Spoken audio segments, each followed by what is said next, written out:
अध्याय 7 ठंडा रेगिस्तान लद्दाख। भारत भौगोलिक दृष्टि से भी अपने में इतनी विविधताएं समेटे हैं कि इसे देखकर आश्चर्य होता है। आइए जाने लद्दाख के विषय में। पहली बार जब मैं सितंबर 1955 में कश्मीर घाटी में स्थित कंगन में मीरा बगौल आश्रम में गया था, तो उसी समय से लद्दाख जाने का स्वप्न देखा करता था। मैं जब सोनमर्ग की ओर जा रहा था, तो रास्ते में मील के पत्थरों पर कारगिल लिखा देखकर मन में कई प्रकार की कल्पनाएं उठती थीं। मेरा एक सपना तिब्बत जाने का था। वह तो पूरा नहीं हुआ, लेकिन तिब्बत से मिलता जुलता प्रदेश तो है लद्दाख, इसलिए वहां तो कभी भी जा सकता हूं, इसका मुझे विश्वास था।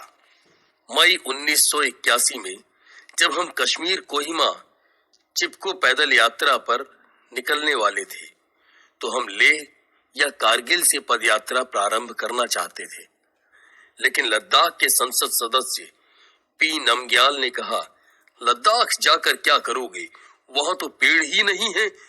कम से कम 1 महीना तो वहां से श्रीनगर पहुंचने में ही लग जाएगा। फिर छोटी छोटी बस्ती वाले गांव हैं, लेकिन वे भी बहुत दूर दूर। हमें यात्रा श्रीनगर से प्रारंभ करनी पड़ी। यात्रा का पहला चरण चंबा हिमाचल प्रदेश में पूरा हुआ और वहां से लद्दाख के लिए लाहौल स्थित क्षेत्र में बस से चला गया। रोहतांग दर्रा पार करते ही एक नई दुनिया के दर्शन हुए, जिसमें नदी और पहाड़ तो थे ही, लेकिन पेड़ नहीं। पिछले साल सितंबर में मैं जब मनाली गया, तो किसी ने बताया केलांग से लेह तक बस सेवा प्रारंभ होने वाली है। इसमें देरी थी, इसलिए 20 सितंबर को श्रीनगर से लेह की ओर जीप से निकल पड़ा। 434 किलोमीटर लंबी इस सड़क का रखरखाव सीमा सड़क संगठन करता है।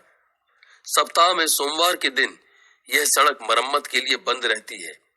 बालटाल से, जहां पर यातायात नियंत्रण होता है, हमें आगे बढ़ने की विशेष अनुमति मिल गई।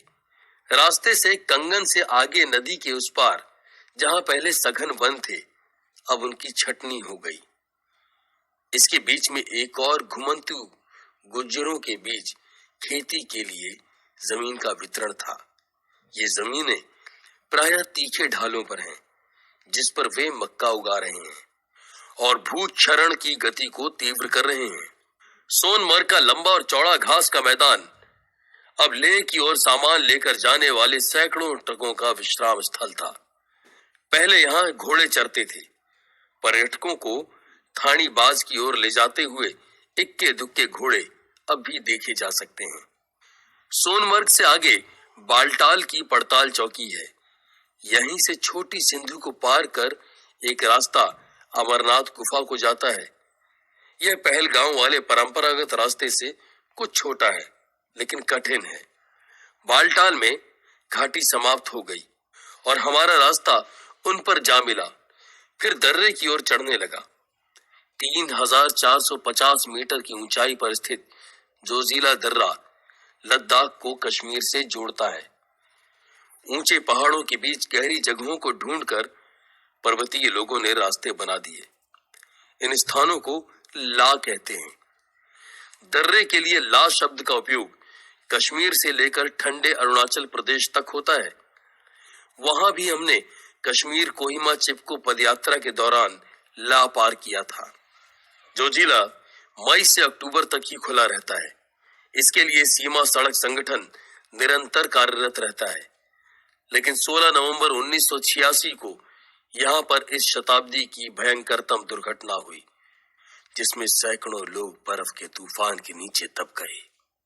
लेह की ओर से आने वाले ट्रकों का काफिला आगे बढ़ा ही था कि यकायक हिमपात होने लगा। वे जानते थे कि बर्फ से पहले दर्रा पार नहीं किया तो 6 महीने तक यहीं फंसे रहेंगे। रास्ते की सफाई के लिए लोग इंतजार कर रहे थे। ऊपर से बर्फ का रेंडर आया और सब के सब वहीं दब गए। अब भी टूटे ट्रकों के अवशेष नाले में पड़े हुए हैं। जोजिला से पानी की एक धारा कश्मीर की ओर जा रही है, जो छोटी सिंधु से मिलकर आगे झेलम से मिलती है। दूसरी धारा लद्दाख की ओर जाती है और द्रास नाले से होकर सुरु नाले से मिलती है। ये सब मिलकर बड़ी सिंधु नदी बनाते हैं। दर्रे से कुछ आगे बढ़कर लेह की ओर से आने वाले वाहनों का नियंत्रण करने के लिए मुग्गार में यातायात नियंत्रण चौकी है। यहाँ पर सब वाहन रुके हुए थे। ट्रकों की 3 किलोमीटर लंबी कतार आगे बढ़ने के लिए व्याकुल चालकों की बोलचाल में हम गुस्सा और तेजी का अनुभव कर सकते थे। शायद यह प्राणवायु की कमी और ऊंचाई का असर हो। कभी कभी तो उन्हें 2-3 दिन भी यहाँ पर रुकना पड़ता है। इसलिए वे खाने पकाने के बर्तन व स्टोव सब कुछ साथ रखते हैं। अब चारों ओर खल्लाट टीले थे। द्रास नदी या उसके सहायक किसी नाले के पास जहां लोगों ने नहर निकालकर सिंचाई का इंतजाम किया था, कुछ हरियाली दिखाई देती थी। लद्दाख में एक ही फसल होती है और वह है गेहूं की फसल। सितंबर के अंत में गेहूं कट रहे थे। गेहूं के साथ मटर भी होती है। मजनू, बिलो और पॉपुलर के पेड़ भी लोगों ने पनपाए हैं। इनसे ईंधन और जाड़ों में घास के लिए पत्तियां प्राप्त होती हैं। वन विभाग भी यहाँ पेड़ों को पनपा रहा है। हमें यह जानकर आश्चर्य हुआ कि रेगिस्तान में चारों ओर ईंधन का भारी अभाव और भूखे पशुओं की भरमार होने के बावजूद भी कोई इन रोपवानियों को छोड़ता नहीं। रास्ते में हम थोड़ी देर मेलबेक गांव में रुके, जहां लद्दाख में प्रवेश करते ही कारगिल के गांवों में मस्जिद की मीनारें दिखाई देती थी। यहाँ हमें बौद्ध पूजा स्थल, जिसे स्थानीय लोग चंबा कहते हैं, दिखाई दिया। पहाड़ पर भगवान बुद्ध की मूर्ति खुदी हुई थी। यह सैलानियों के लिए आकर्षण का केंद्र थी। कारगिल और लेह के बीच 3700 मीटर ऊंचा नामकुला दर्रा है। दोनों ओर रेत के टीले व सीधे खड़े पहाड़ दिखाई देते हैं। यहाँ इतनी ऊंचाई पर भी महिलाएं भेड़ बकरियां चरा रही थी। जहां भी थोड़ी सी नमी के कारण घास का तिनका दिखाई देता, बकरियां ढूंढ ढूंढ कर उसे चट कर जाती। दूसरा दर्रा हमें कौतुला 4100 मीटर ऊंचा मिला। 12 बज रहे थे, इसलिए तेज हवा चलनी प्रारंभ हो गई। कौतुला से नीचे सिंधु की घाटी तक 1200 मीटर की उतराई है। बीच में लामा गुरु का सुंदर गांव और रेतीले टीलों पर बनी मिट्टी की विभिन्न आकृतियां वायु क्षरण के कारण बनी हैं। कौतुला से खादसे गांव 2900 मीटर तक की उतराई तक जाती हुई सड़क सर्पाकार है। खादसे गांव के बाहर छोटर तैन बौद्ध धार्मिक स्तूप है। गांव इतना हरा भरा है कि लगता नहीं कि हम रेगिस्तान के बीच हैं। यहाँ की खुबानियां तो मशहूर हैं ही। यहाँ पर सेब भी होते हैं, देखने में बहुत खूबसूरत, लेकिन रस और मिठास में कम। कारगिल से सुबह चलकर हम किसी तरह शाम को लद्दाख पहुंच गए। लद्दाख की आबादी पिछले 15 वर्षों में कई गुना बढ़ गई है। यह प्राचीन व्यापार केंद्र, जो भारत का ताशकंद और तिब्बत से व्यापारिक संबंध जोड़ता था, अब एक पर्यटक नगर का रूप ले रहा है। लेह की जनसंख्या सन 1961 के मुकाबले 2 गुनी से अधिक हो गई है। 1961 में यहाँ 3720 लोग रहते थे, जो 1981 में 7927 हो गए। लेह का स्वरूप भी बदल रहा है। पहले यहाँ लोग खेती और पशुपालन पर आश्रित थे। अब पर्यटन उनका मुख्य व्यवसाय हो गया है। सन 1974 में जब पहले क्षेत्र पर्यटन के लिए खोला गया, तो यहाँ पर केवल 551 पर्यटक आए थे। सन 1984 में उनकी संख्या 4200 हो गई। अधिकतर पर्यटक पश्चिम देशों से आते हैं, जो तिब्बत के वर्जित प्रदेश होने के बाद लेह को देखकर संतोष करते हैं।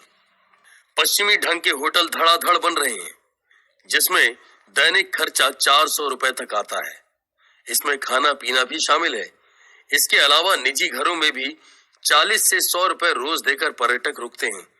पर्यटकों के लिए मुख्य आकर्षण तो यहाँ का जीवन, रेगिस्तान की रंग बिरंगी पहाड़ियां जो हिम शिखरों को छूती हैं, और पुरानी इमारतों में टीले पर बना लेह का राजमहल व बौद्ध मठ मुख्य हैं।